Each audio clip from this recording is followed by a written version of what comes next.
नमस्कार, मैं हूं भूषण। आप देख रहे हैं द न्यूज 9X। आज 5 सितंबर 2020 है। 5 सितंबर 2020 की बड़ी खबरें क्या है? आज शिक्षक दिवस है। शिक्षक दिवस के मौके पर आप तमाम शिक्षकों को द न्यूज 9X की टीम की ओर से नमन एवं वंदन। देश में कोरोना संक्रमितों की संख्या बढ़कर 40 लाख के पार चली गई। इनमें से 31 लाख से अधिक संक्रमित स्वस्थ हो चुके हैं। इस बीच गत 24 घंटे के अंदर 80,000 से अधिक संक्रमित मिले हैं। कोरोना संक्रमित राज्यों में बिहार, गुजरात, तमिलनाडु, नागालैंड, दिल्ली, अंडमान एवं निकोबार में स्वस्थ होने वालों का प्रतिशत 80 है, जो देश के अन्य राज्यों की तुलना में सुकूनदायक खबर है। इधर बिहार में कोरोना के कुल मामले 1,44,000 हो गए। इनमें से 1,26,000 लोग स्वस्थ हो गए। इस प्रकार बिहार में संक्रमित होने वालों से ज्यादा संख्या स्वस्थ होने वालों की है। सशस्त्र सीमा बल के कुल 1522 पदों पर 10वीं पास योग्यताधारियों के लिए वैकेंसी आई है। आवेदन करने की अंतिम तिथि 27 सितंबर है। पे स्केल 21,700 से 69,100 है। सामान्य कोटि के उम्मीदवारों के लिए आवेदन फीस 100 रुपये है। अनुसूचित जाति और जनजाति के साथ साथ महिलाओं के लिए आवेदन फीस नहीं है, उन्हें सिर्फ आवेदन कर देना है। एसएसबी की वेबसाइट पर अलग अलग पदों के लिए अलग अलग उम्र सीमा बताई गई है। बिहार में विधानसभा चुनाव की लहर तेज हो गई है। विभिन्न राजनीतिक पार्टियों ने अपने अपने तीर तर्कस तेज कर दिए हैं। ऐसा इसलिए कि बिहार विधानसभा का वर्तमान कार्यकाल आसन्न 29 नवंबर को समाप्त हो रहा है। लिहाजा 29 नवंबर के अंदर ही बिहार विधानसभा का चुनाव संपन्न कराकर सरकार बना लेना है। इस बीच चुनाव आयोग ने भी 29 नवंबर तक चुनाव संपन्न करा लेने की घोषणा कर दी है। बिहार के मुख्यमंत्री नीतीश कुमार ने चुनाव से पहले SC/ST के लिए बड़ा ऐलान किया है। एक तरफ SC/ST की हत्या पर जहां पीड़ित परिवार के एक सदस्य को सरकारी नौकरी देने का ऐलान किया गया है, वहीं 20 सितंबर तक SC/ST के सभी मामलों के निपटाने का निर्देश 20 सितंबर के अंदर करने को कहा है। मुख्यमंत्री SC/ST के लिए गठित सतर्कता और मॉनिटरिंग समिति की बैठक में बोल रहे थे और नौकरी देने के लिए तत्काल नियम बनाने को भी उन्होंने कहा। SC/ST केस में पिछले 1 साल से पटना के बेऊर जेल में बंद एक कैदी ने बाथरूम में फंदा लगाकर आत्महत्या कर ली।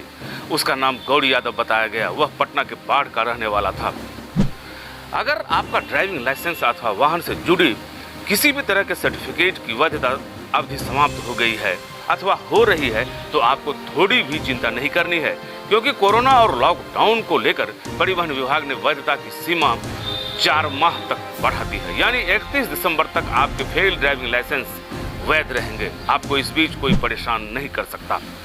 अररिया जिले के सिमराहा थाने में पदस्थापित एक महिला कांस्टेबल ने गले में फंदा लगाकर अपनी इहलीला समाप्त कर ली। उसका नाम श्रुति बताया गया। वह मुंगेर की निवासी थी। उसकी शादी 4 वर्ष पूर्व हुई थी, मगर एक भी संतान नहीं थी।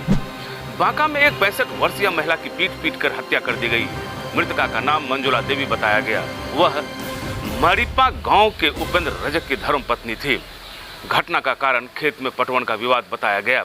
कोरोना मरीजों में नित्य नए लक्षण उजागर हो रहे हैं। भागलपुर के 17 मरीजों का शुगर लेवल काफी हाई पाया गया है। इससे पहले ये लोग शुगर बीमारी से ग्रसित नहीं थे।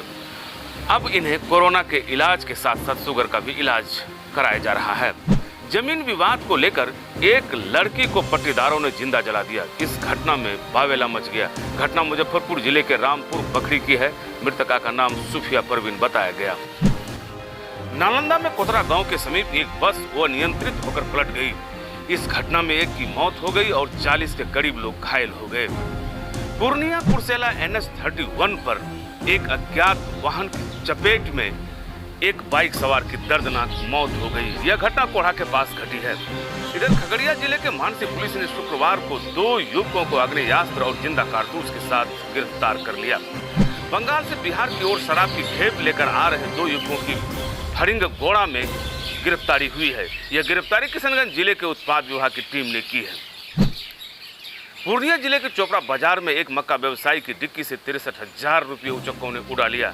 पीड़ित व्यापारी का नाम सुमन कुमार है। वह बेला चांद गांव का है। घटना के संबंध में पीड़ित ने बताया कि वह चोपड़ा बाजार SBI की शाखा से 63,000 रुपये लेकर पिपड़ा के एक किसान को भुगतान करने जा रहे थे। खुटहरी चौक पर एक कपड़ा दुकान गए। इसी बीच डिक्की से रुपये निकाल लिए गए।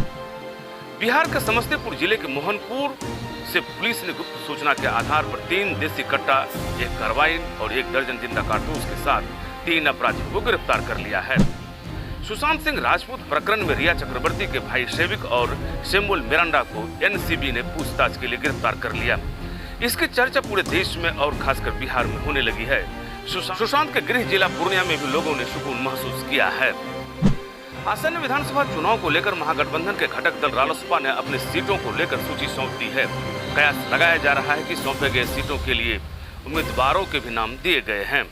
पूर्व मुख्यमंत्री सह हम के प्रमुख जीतन राम मांझी ने जदयू में ज्वाइन करने के बाद अब अपना भूल चूक कबूल कर रहे हैं। उन्होंने कहा, नीतीश कुमार ने मुझे मुख्यमंत्री बनाया, मेरे ऊपर उनका एहसान है। उन्होंने कहा, कुछ गलतफहमियां के कारण हम लोग दूर हो गए थे।